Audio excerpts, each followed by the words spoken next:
Hi, Jean Schnupp here. Welcome to another of the new Savvy Sightseer video vacations. Today we are off to the island of Iceland.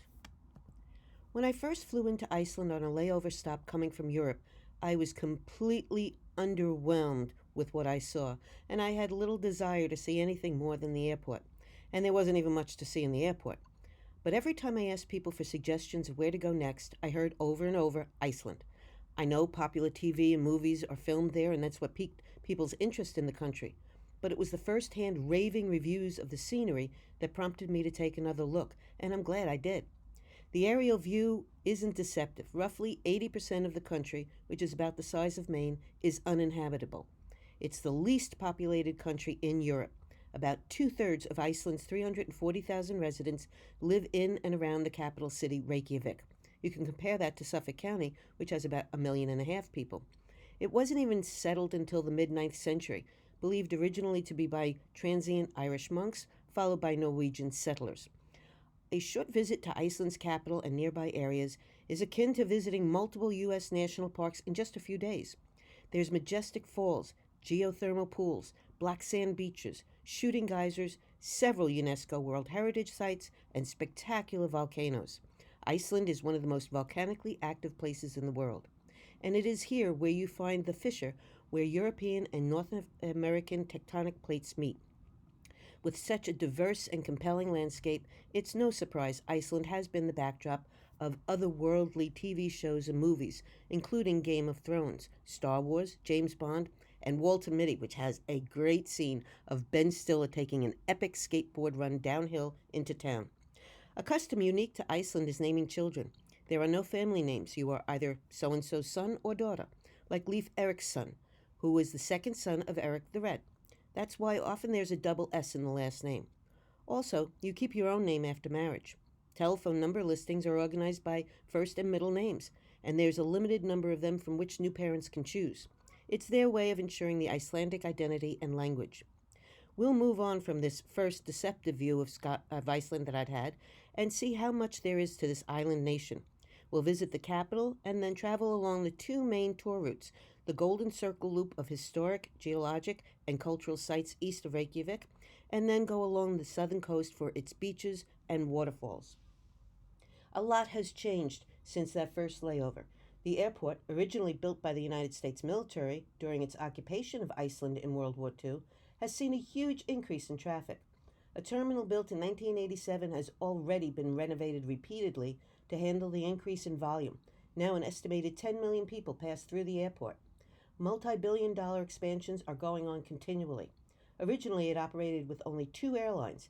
Now there's 28, and more are expected. Legend has it that Reykjavik came to be the island nation's capital seat because of Ingolfur Arnason, a Norwegian Viking who had fled Norway's overtaxing rulers. Nearing land in 874, he threw 2 pillars from his ruling high seat overboard and announced that they would settle wherever the pillars landed, putting their faith into the hands of the Norse gods.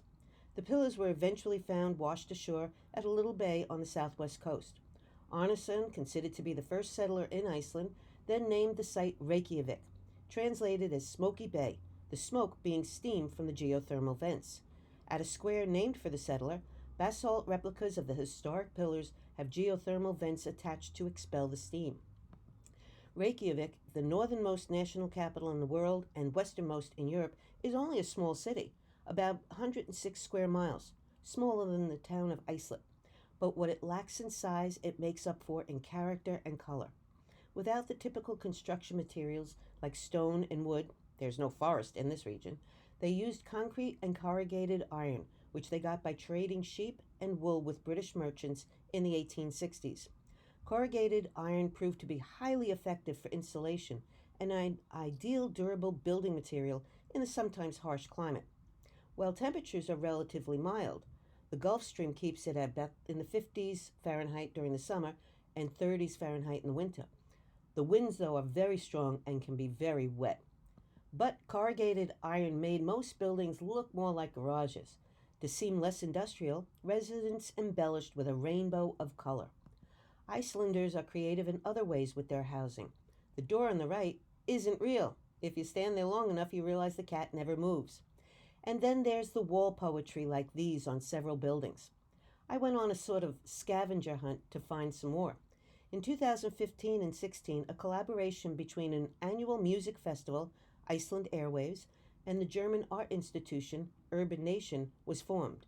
For this project, 10 bands and 10 artists joined forces in making street art inspired by songs of musicians performing at Iceland Airwaves.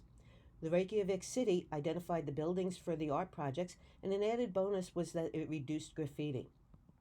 Towering over the city and clearly visible from just about everywhere is the Hallgrímskirkja, an evangelical Lutheran church. It is both a parish church and a national monument in Iceland. Its stepped concrete facade is an ode to modernism while incorporating the unique geology of Iceland's basalt rock formations, sweeping volcanic landscapes, and glaciers, creating a sort of national architectural style. Commissioned by Icelandic Parliament in the late 1930s, construction started in 1945. It took over 40 years to build and can house about 7,000 parishioners. The tower tops out at about 240 feet and also serves as a radio mast. The building received very mixed reviews, though, when it finally opened in 1986. Many critics felt it was a blot on the city's landscape. They argued it was obscenely big and so ugly it insulted the aesthetic sensibilities of those alive and unborn alike. It ranks highly on lists of both the oddest churches and the most beautiful. As stark and simple as it is on the outside, the interior is also typical of Lutheran churches, which aren't nearly as ornate or dramatic as Catholic cathedrals, and continues with the stepped basalt look at the ends of the pews. These are unique in themselves because they flip back and forth so you can face front to the altar or back to face the choir for concerts held on the church's organ, the largest musical instrument in Iceland. It was inaugurated in December 1992 and is a German engineered organ that has over 5,000 pipes, weighs 25 tons, and stands about 50 feet tall. A popular annual event at the church is the International Organ Summer Program. Every week there are organ and choral concerts. Guest organists come from many other countries, including the United States. Their programs are specifically chosen for the church's organ and its large audience. Today, the church is a prime tourist site with almost 300,000 annually taking the elevator and 33 steps up to its bell tower for spectacular views like this. You can see I had perfect weather for picture taking. From this vantage point, you realize something's different than most other northern cities. You don't see chimneys. That's because the houses are heated by geothermal water. The hot water is so abundant in Iceland that it is used in understreet heating systems in a lot of towns to keep the pavements free of ice and snow. I asked a local what the average cost of water, electricity, and heat is per house, and it's only $30 a month. In some places, bread is baked by burying it in the ground. Something else you notice missing from Reykjavik's skyline: golden arches. This is the first capital city I've been to that doesn't have a McDonald's. In front of the church is a statue of Leif Erikson. He's one of the most photographed attractions in Reykjavik. Likely, Leif is the best known hero of the Viking Age. He was the first European to set foot in North America in 1000 AD, almost 500 years before Christopher Columbus's voyage. Never mind, he was on his way to Greenland and got a little lost along the way. The over 50-ton statue stands on a pillar made to resemble the bow of a Viking boat. Named the Explorer and the Blue Sky, the statue was a gift from the U.S. to commemorate an important anniversary in Icelandic history. It was designed by an American sculptor. Icelanders interpreted the gift as a formal recognition by the U.S. that Ericsson was indeed Icelandic, and gave them an important victory over the Norwegians who were trying to claim him as their own. The inscription on the back of the statue seemed to confirm this, as it refers to Ericsson as the Son of Iceland. Begun in 2007, the excitement surrounded the groundbreaking of the Harpa, planned to be a state-of-the-art concert hall and a shining example of Iceland's growing success. Construction, though, came to a thundering halt in October 2008 when there was a disastrous economic crash. City leaders wrangled over whether to abandon it, since it was only 40% done, or to finish. They opted to keep going, and so Like the proverbial phoenix, the harbor rose from the brink of abandonment and opened in 2011. It had been a huge gamble during the financial collapse, but one that has definitely paid off. Not only is the harbor Iceland's largest work of outdoor art, it is considered one of the 10 best concert halls of the new millennium. It's also recognized as the best international conference venue in Northern Europe. The harbor area is also where you'll find small Vide Island, which shoots its lights north into the sky on selected nights. They come from the Imagine Peace Tower, the vision of Yoko Ono, who first lit it in October of 2007 to pay homage to her late husband John Lennon. I hope the Imagine Peace Tower will give light to the strong wishes of world peace from all corners of the planet, she said, adding, Iceland is so beautiful. There's a certain strangeness to it. I'd like to say it's magical. Around its base, Imagine Peace is carved in 24 languages. Every year it's lit from October 9th, Lennon's birthday, through December 8th, the day he was killed. Yoko chose the remote country for her art piece because she says it's the cleanest energy consumer in the world, and noted that over 80% of Iceland's total energy consumption is from hydro and geothermal sources, which is also used to power the lights. The tower is lit on other dates special to Ona. Buried beneath the light tower are over 1 million written wishes that she gathered over the years in another project called Wish Trees. The lighting is a big event, and about 1,900 people generally watch when Yoko flips the switch. For a great view of the Imagine Tower from Reykjavik, the spot to be is here, alongside one of the region's several unusual art projects. The 60-foot-long stainless steel structure resembles a Viking longship, but this one isn't for pillaging.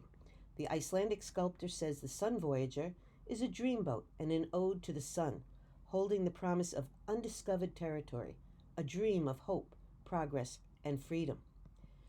This one-of-a-kind statue is known as the Monument to the Unknown Bureaucrat. It was done in 1994 and depicts a common sight, the everyday faceless city official on his way to work, and is considered to be a tribute to the city's thankless civil servants. By the way, he is on his way into City Hall just across the bridge. It overlooks a lovely lake, Jornen, in the center of Reykjavik. In the winter, ice skating on the lake is a popular diversion. The water carrier is another example of Reykjavik's unusual sculptures.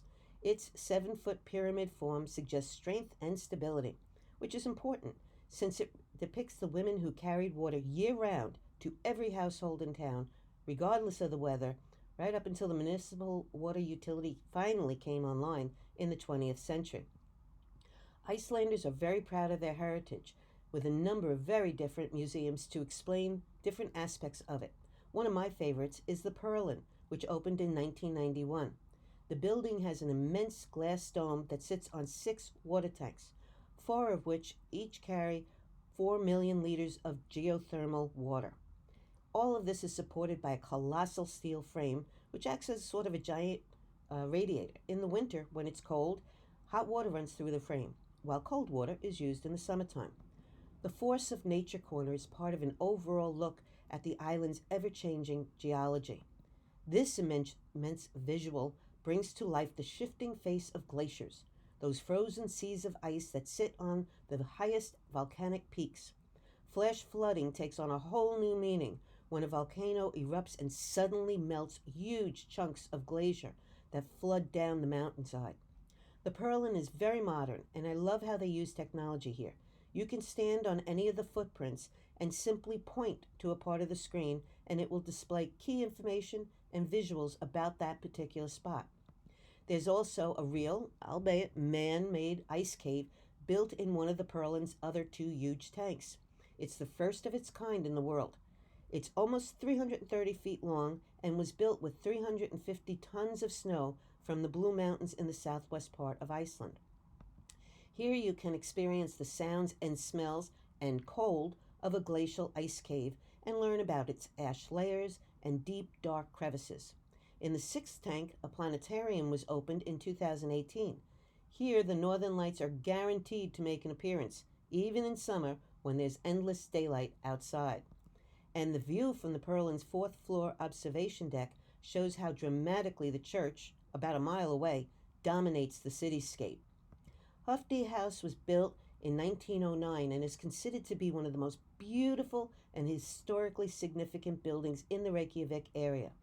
Among famous visitors have been the Queen of England, Winston Churchill, and Marlene Dietrich, as well as one uninvited and unwanted guest, a ghost.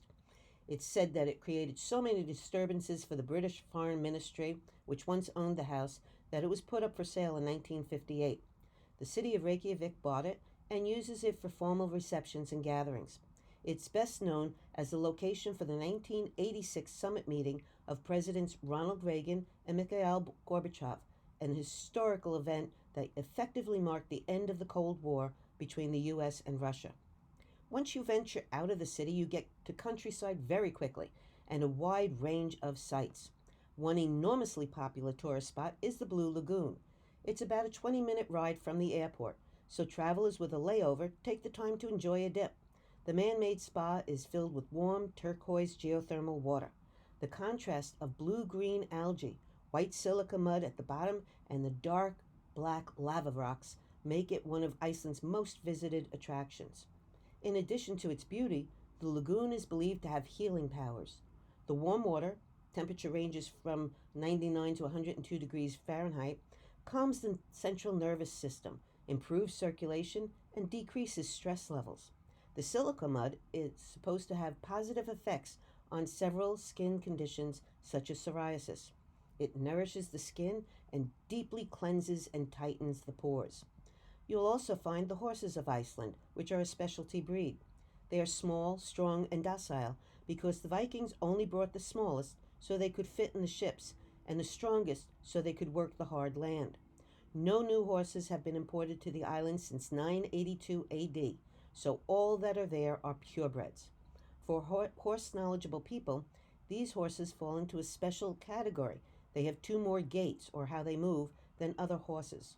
Generally, they are walk, trot, and canter or gallop, but for these they add one for fast and smooth and another for high speed, known as the flying pace. Atlantic puffins can generally be seen in Iceland from early April until late August. About 60% of the world's puffins breed here in Iceland. They've recorded up to 10 million, sometimes in summer, and that constitutes the world's largest colony. The technicolor beaks and their matching orange feet change color. This is how they look during the spring breeding season, just before winter sets in. That's when, though, they shed the colorful outer beak, leaving a noticeably smaller and duller colored beak.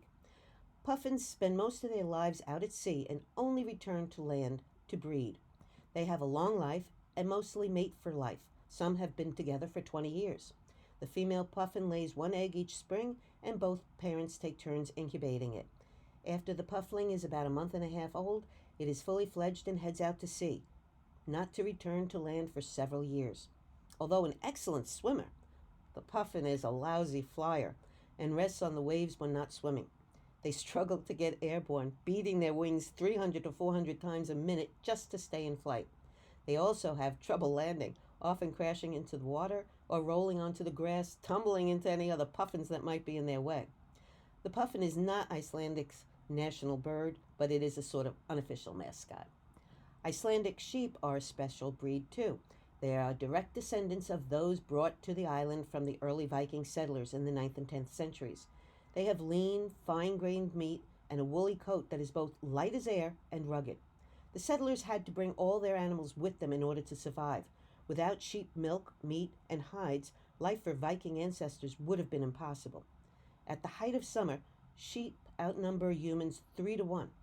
About 800,000 roam wild in some areas in summer, scaling giant mountains in search of edible moss and herbs. It is forbidden to import sheep to Iceland, so they are one of the purest breeds of sheep in the world. There's about 3,000 sheep farms on the island. Farmers don't need to worry about animal predators for their sheep and horses. The only land mammal living in Iceland when the first settlers came from North Europe was the Arctic fox, and his prey is small rodents and birds. Farther from Reykjavik, you find truly outstanding natural wonders. At a geothermal valley about 70 miles northeast of the capital, we find the origin of the word geyser. It translates to the gusher and was given in 1780 to the phenomena of a great stream of water erupting from the ground after an earthquake. References to the spectacle go as far back as 1294. The then so-called Great Geyser began to symbolize Iceland, drawing visitors from all over who wanted to witness water spouting almost 460 feet into the air. The white plume dramatically offsets the colorful surrounding sulfur, copper, and iron. Unfortunately, it petered out over the years, due largely to human intervention, when soap was pumped into it for a more dramatic look. Instead, it damaged the vent's silica lining that kept the water from spewing upward instead of dissipating into the ground. Now, it only sporadically erupts. Nearby, though, is a reliably active geyser called Stroker. That blasts every 5 to 10 minutes at an average height of about 50 feet, though it's been recorded as going as high as 130 feet. Oh. I just love this guy's reaction to the plume. And then, a minute or two later, when surprisingly, a second plume erupted. Oh. He certainly enjoyed the spectacle. To avoid a repeat of the disaster that happened to the Great Geyser, Stroker is guarded against with ropes keeping visitors a good distance away. But a chain wasn't enough in 2015 when a Chilean artist decided to take a little artistic license with the natural landmark. He breached security to pour food dye into it to make it more striking. He said he was a landscape artist and he didn't use a canvas. Instead, he paints directly on nature, to which he added, "Nature doesn't belong to certain people, but to everyone. I decorate nature because I love it." Locals didn't share his sentiment and were furious at what they considered a desecration. He was fined and jailed for 15 days. Stroker is just one of several stunning sights that put people onto the popular loop known as the Golden Circle. Also part of the loop is the White River, which is fed by Iceland's second largest glacier. It bursts off a cliff and gives us the Gullfoss, or Golden Falls. 100 tons of water per second plummet down 105 feet in 2 stages. The first drop is about 35 feet, the second is 70 more, and it pours into a rugged canyon whose walls reach up to 230 feet in height. On a sunny day, shimmering rainbows can be seen over the falls. You can see a video of the falls and rainbow on my website. Gullfoss is more than just a pretty and powerful waterfall. It has a story to tell. In 1907, foreign investors wanted to build a hydroelectric plant and harness Gullfoss's power for electricity. But the falls were on private property. Farmer Thomas Thomasson refused, but in the end, somehow, investors were given a lease for the land. The farmer's daughter, Sigridur, launched a campaign against them. The effort took a physical toll on her. She'd walked barefoot 75 miles each way to Reykjavik to protest the venture. She even threatened to throw herself into the falls if construction started. She hired a lawyer, Sven Bjornsson, to negate the lease.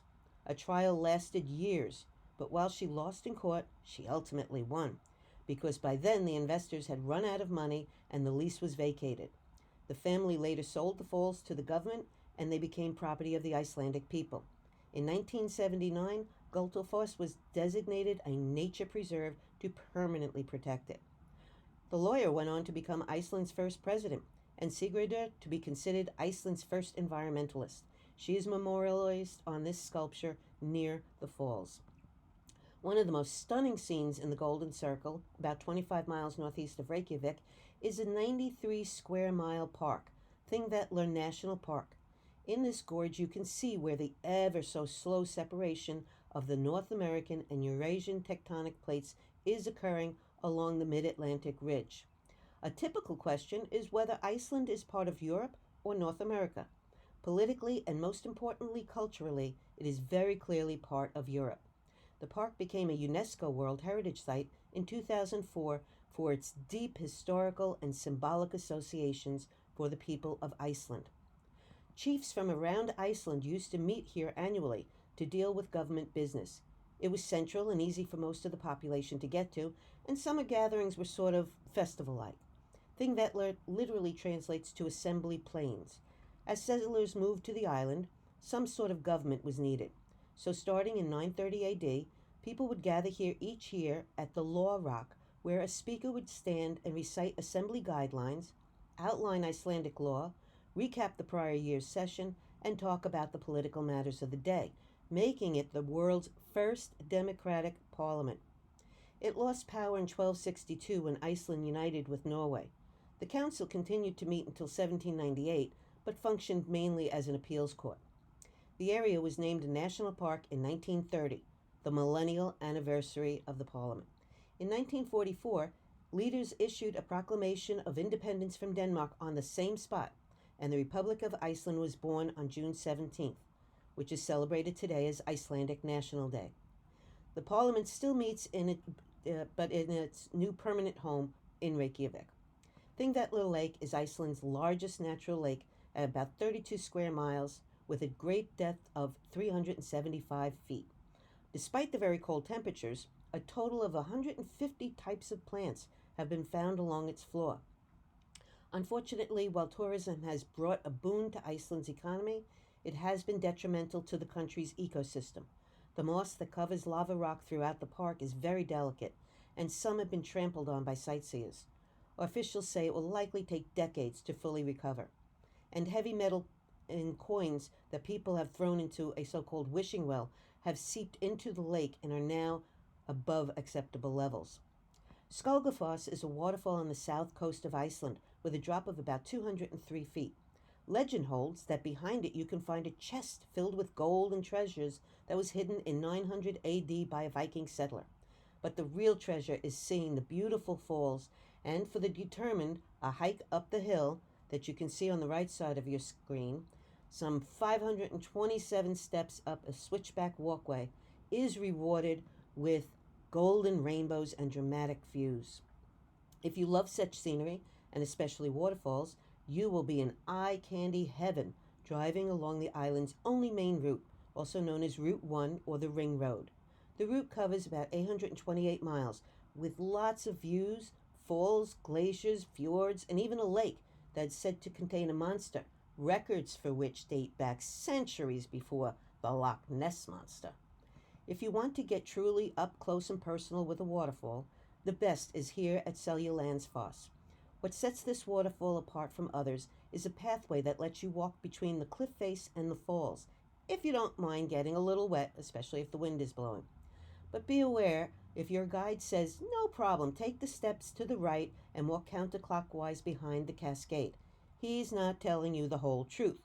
For starters, the steps only go so far, and then you are sliding your way across wet and muddy rocks. But it was worth it for me to get this shot.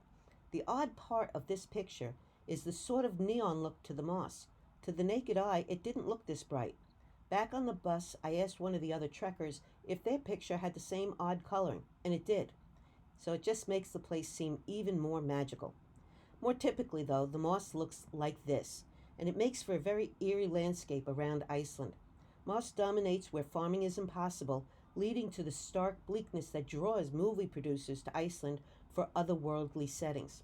Even NASA considered parts of the country as possibly what the lunar surface would look like, and so it sent the astronauts to train here before their first landing on the moon.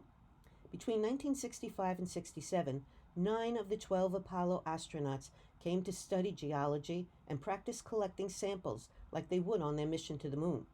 Icelanders like to tell the world, Apollo astronauts were the first to land on the moon, but remember that they first had to land in Iceland. This is the world-famous black sand beach found on the south coast, just beside the small fishing village of Vik.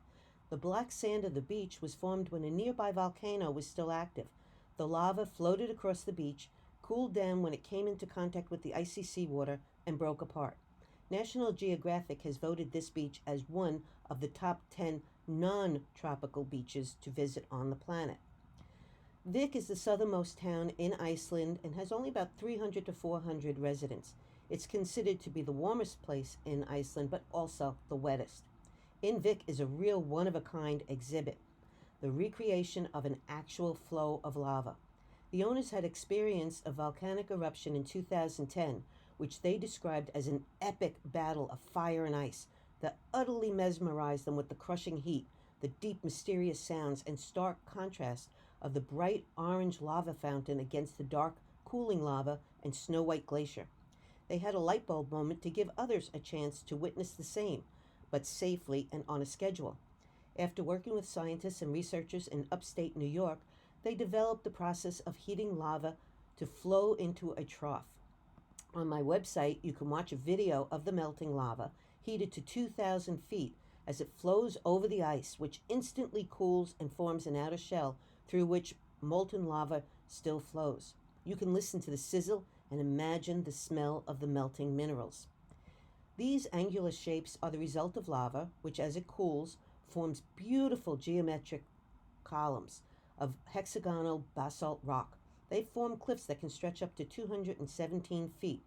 Just offshore are what some people mistakenly think are 216-foot rock pillars. But folk legend says that they really are two trolls pulling a 3-mast ship to shore.